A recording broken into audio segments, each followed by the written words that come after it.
आने वाले सभी त्योहारों के लिए आप सबको बहुत बहुत शुभकामनाएं। लेकिन त्योहारों के बीच में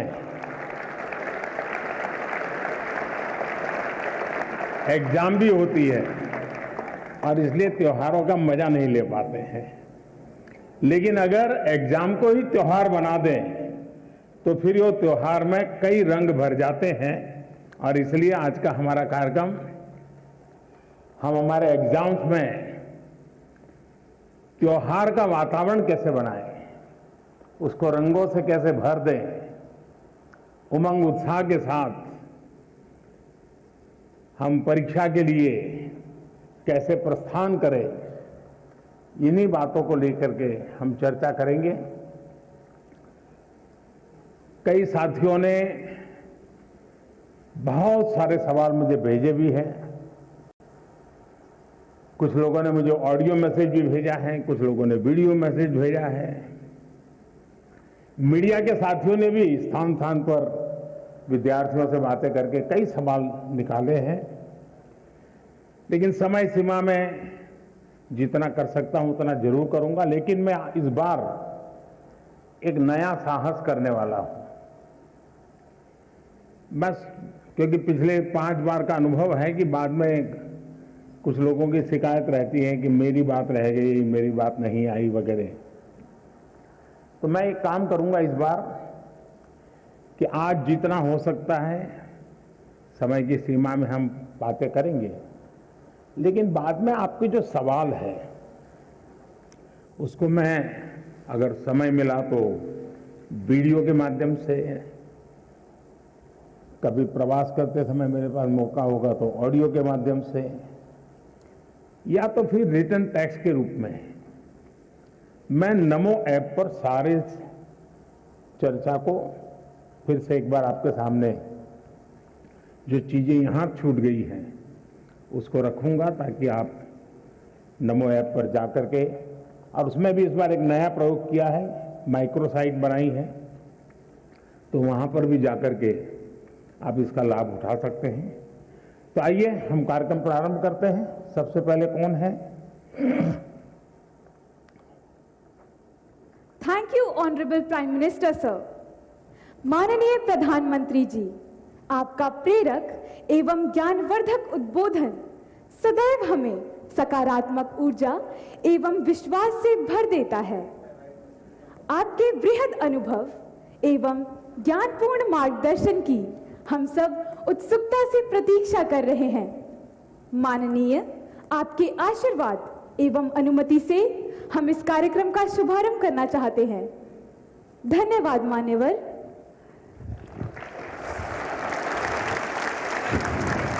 माननीय प्रधानमंत्री जी, भारत की राजधानी ऐतिहासिक नगरी दिल्ली के विवेकानंद स्कूल की कक्षा 12वीं की छात्रा खुशी जैन आपसे प्रश्न पूछना चाहती हैं। खुशी, कृपया अपना प्रश्न पूछिए। ये अच्छी बात है, खुशी से शुरू हो रहा है।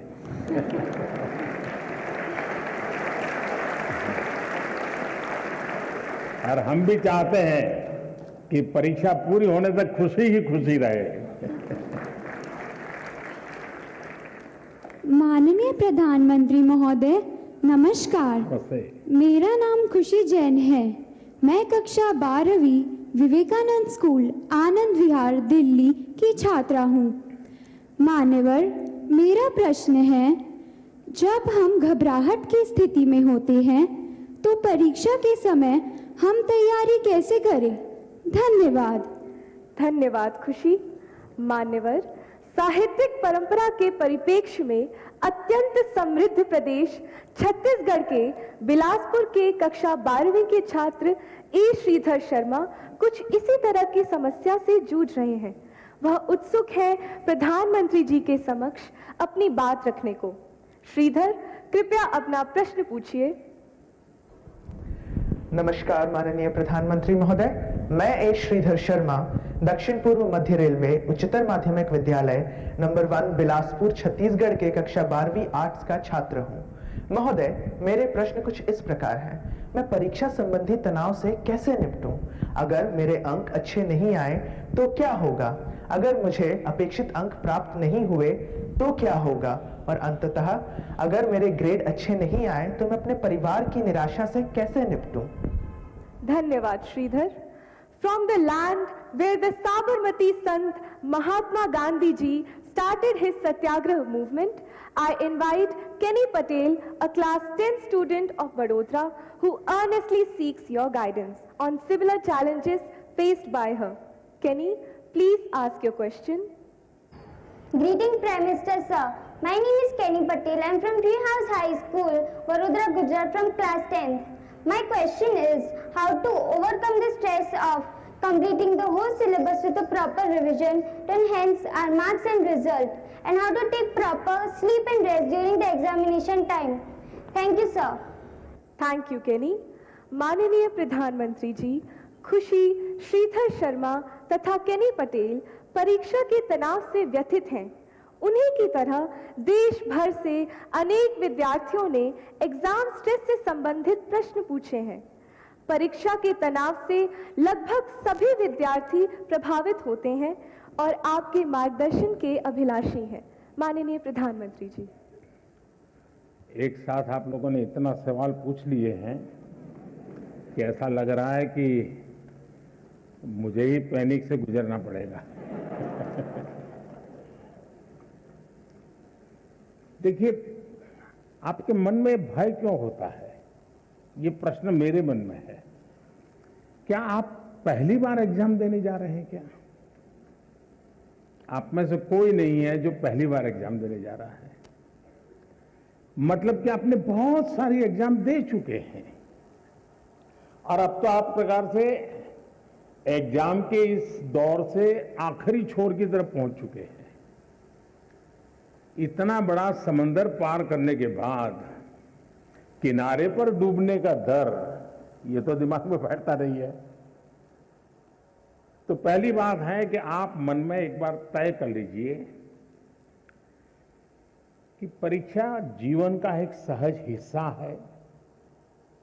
हमारी विकास यात्रा का छोटे पड़ाव है और उस पड़ाव से हमें गुजरना है। हम गुजर चुके हैं।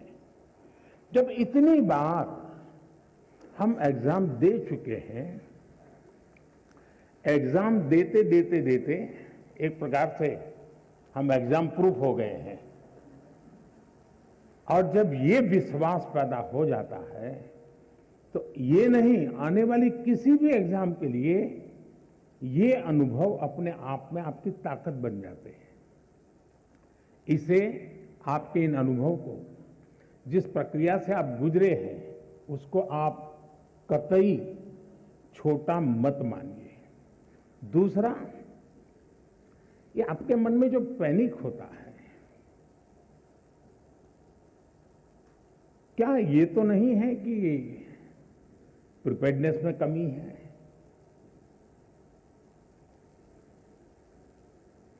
कहने को तो हम कुछ कहते होंगे, लेकिन मन में रहता है। मेरा आपको सुझाव है, अब एग्जाम के बीच में समय तो ज्यादा है ही नहीं, इस बोझ को जीना है कि जो किया है उसमें विश्वास भर करके आगे बढ़ना है।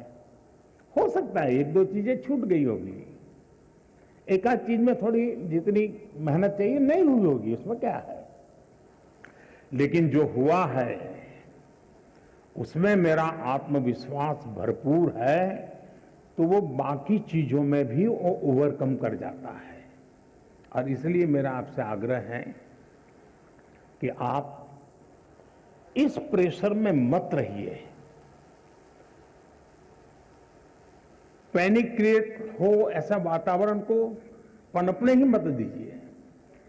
जितनी सहज दिनचर्या आपकी रहती है, उतनी ही सहज दिनचर्या में आप अपने आने वाले परीक्षा के समय को भी बिताइए। एक्स्ट्रा, कम अधिक, जोड़ना तोड़ना, वो आपके पूरे स्वभाव से डिस्टर्बेंस पैदा करेगा। वो ये करता है तो चलो मैं भी ये करूंगा, मेरा एक दोस्त ऐसा करता है इसलिए उसको अच्छे मार्क्स आते हैं, मैं भी वो करूं। आप वो कुछ मत कीजिए जो आपने सुना है, आप वही कीजिए जो इतने समय से आप करते आए हैं और उसमें आप विश्वास भरिए। मुझे पक्का भरोसा है आप पर कि आप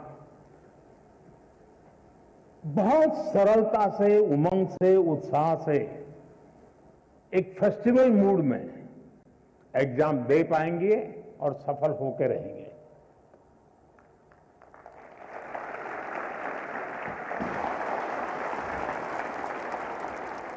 Thank you, Honorable Prime Minister, sir, for teaching us to accept exams as a natural experience to believe in ourselves.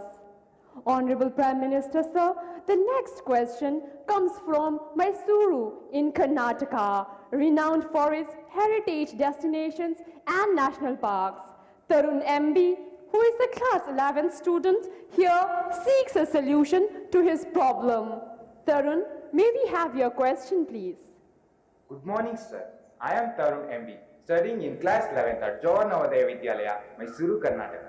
I express my sincere gratitude in being given an opportunity to participate in the 5th edition of Pariksha Pe Charcha 2022. My question to our Honorable Prime Minister Shri Narendra Modi ji is, Sir, how can a student focus while studying online? Because there are so many distractions like YouTube, WhatsApp and other social media. It is very difficult to study online without disturbance. Sir, is there any solution for this? Thank you, sir. Thank you, Tarun. Honorable Prime Minister, sir, Sahid Ali, a class 10 student of Silver Oak School, Delhi Cantonment Board, is eager to ask his question on a similar subject. Sahid, please ask your question. नमस्कार महोदय, माननीय प्रधानमंत्री जी, मैं Sahid Ali silver oak school Delhi cantonment board में 10वीं कक्षा का छात्र हूं। पिछले 2 वर्षों से हम अपनी पढ़ाई ऑनलाइन मोड में कर रहे हैं। इंटरनेट के इस्तेमाल से हम में से बहुत से बच्चों में सोशल मीडिया और ऑनलाइन गेमिंग की एडिक्शन सी हो गई है। इस स्थिति से बाहर निकलने के लिए क्या करें? कृपया हमारा मार्गदर्शन कीजिए। Thank you, Sahid. Honorable Sir, Kirtana Nair, a class 10 student from Thiruvananthapuram, Kerala, is plagued by the same problem and expects to receive guidance from you, sir. Kirtana's question has been received from times now. Kirtana, please ask your question. Hi, I am Kirtana from class 10 in Christ School, Thiruvananthapuram, Kerala. As we all know, our classes have shifted online during the pandemic.